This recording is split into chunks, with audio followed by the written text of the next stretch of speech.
I feel like anyone who's seen my Instagram page or some shit like that in the last year has probably thought, yo, this guy's mad unstable, or yo, this guy does not know what he's doing. And I have a very healthy perspective on that, I think.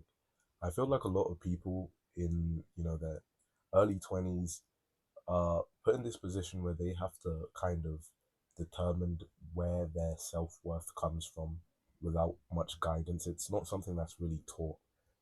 And I think a lot of people default to placing it externally into these things that live outside of them.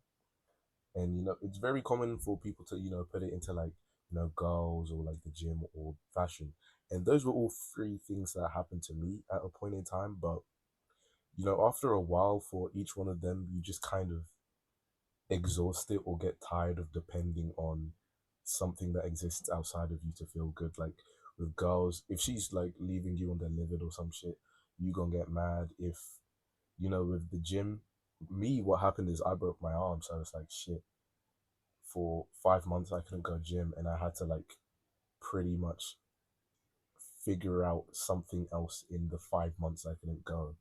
And then in fashion, it's just ridiculously expensive. Like I'm draining all of this money constantly trying to like feel good about myself. And it's like, okay, all of these things just are like too unreliable or can open me up to these massive gaps of time where I feel like shit. So then I decided to place it on my imagination instead. I think that was something I had in childhood, and when I returned to it, I saw it as my solution. I'm not saying it's everyone's solution, but for me it was. And one thing I started to realize in, placing your faith or your self worth in your imagination is there is a sacrifice, and that's identity.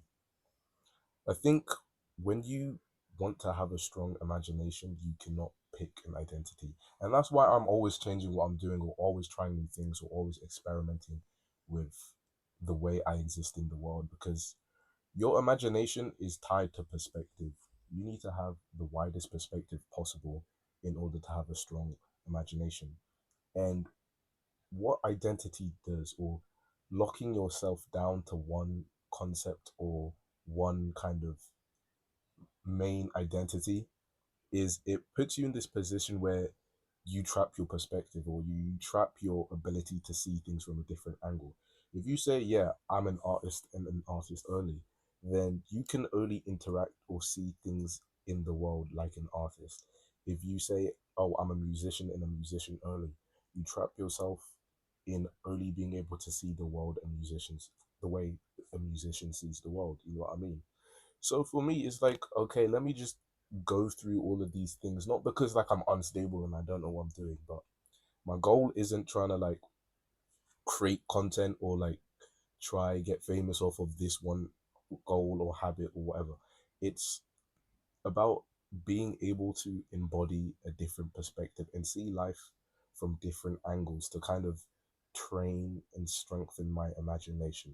I think that is something I've been doing for a year, and it's really, really, I don't even know how to word it, but it's something I can't even describe in words how important it is. I think just being able to explore everything possible to me has given me such a new and profound sense of wisdom that I wouldn't have expected myself to come towards. Like, there are things I didn't think I would get into, but just by allowing myself to embody these different perspectives or try these different things, not because I wanted an outcome, but because I wanted to learn the process of it, has taught me so much in my life.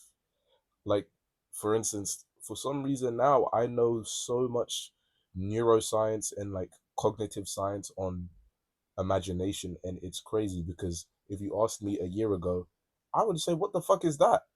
It's stuff like that which makes you realize training your imagination is something that socially looks crazy, but to you,